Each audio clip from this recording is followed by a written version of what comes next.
猿カニ合戦、芥川龍之介。カニの握り飯を奪った猿は、とうとうカニに仇を取られた。カニは、臼、蜂、卵と共に、恩敵の猿を殺したのである。その話は、今更しないでもよい。ただ、猿を仕留めた後、カニをはじめ、同種の者は、どういう運命に放着したか、それを話すことは必要である。なぜといえば、おとぎ話は全然このことは話していない。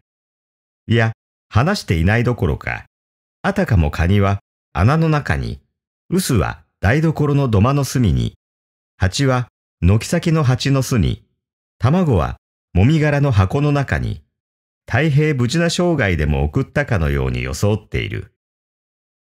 しかしそれは偽りである。彼らは仇を取った後、警官の捕獲するところとなり、ことごとく監獄に投ぜられた。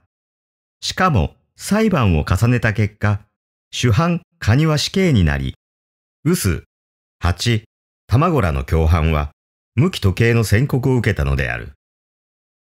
おとぎ話のみしか知らない読者は、こういう彼らの運命に絵画の念を持つかもしれない。が、これは事実である。寸毫も疑いのない事実である。カニは、カニ自身の言によれば、握り飯と柿と交換した。が、猿は熟子を与えず、青柿ばかり与えたのみか、カニに障害を加えるように、散々その柿を投げつけたという。しかしカニは、猿との間に一通の証書も取り交わしていない。よし、またそれは不問に付しても、握り飯と柿と交換したと言い、熟子とは特に断っていない。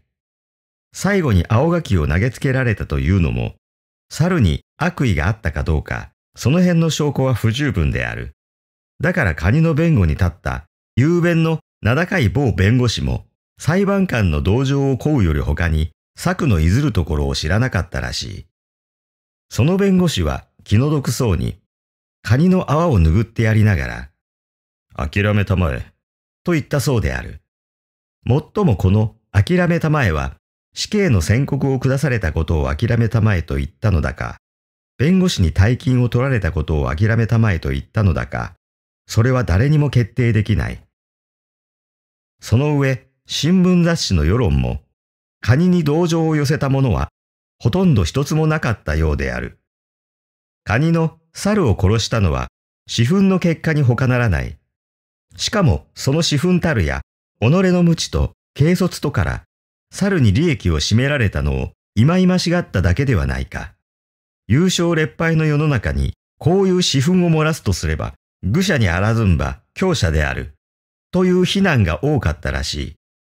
現に商業会議所回答某男爵のごときは、大体紙のような意見とともに、カニの猿を殺したのも多少は流行の危険思想にかぶれたのであろうと論断した。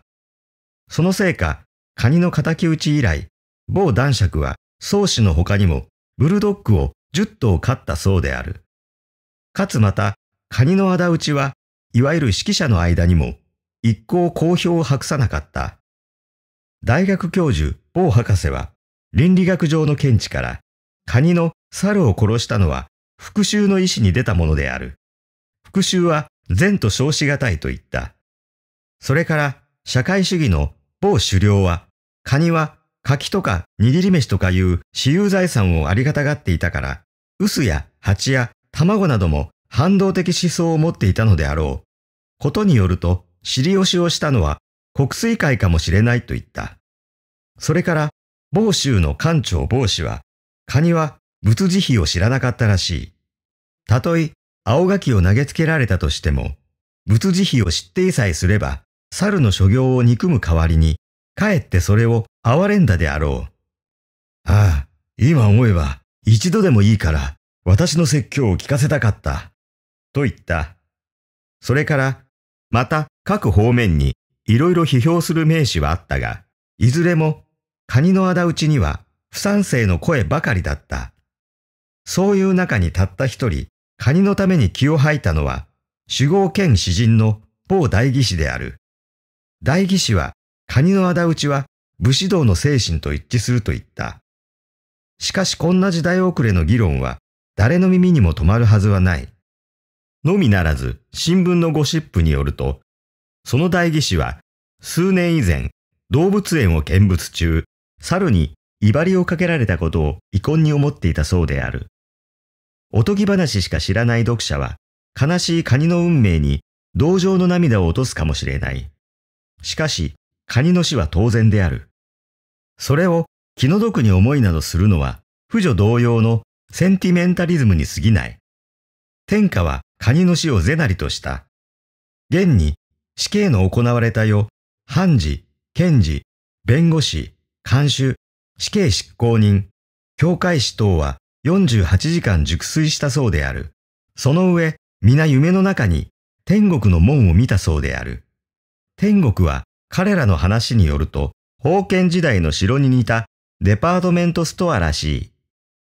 ついでに、カニの死んだ後、カニの家庭はどうしたか、それも少し書いておきたい。カニの妻は賠償婦になった。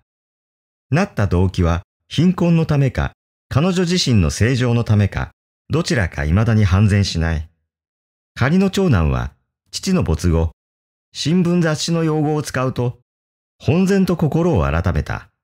今は何でも、ある株屋の番頭か何かしているという。このカニは、ある時自分の穴へ、同類の肉を食うために、怪我をした仲間を引きずり込んだ。クロポトキンが、相互扶助論の中に、カニも同類をいたわるという実例を引いたのは、このカニである。次男のカニは小説家になった。もちろん小説家のことだから、女に惚れるほかは何もしない。ただ、父ガニの一生を例に、善は悪の異名であるなどといい加減な皮肉を並べている。三男のカニは愚物だったから、カニより他のものになれなかった。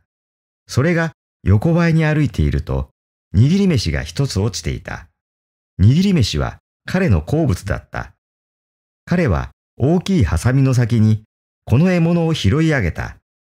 すると、高い柿の木の梢にしらみを取っていた猿が一匹。その話は話す必要はあるまい。とにかく猿と戦ったが最後、カニは必ず天下のために殺されることになるだけは事実である。5、天下の読者によす。君たちも大抵カニなんですよ。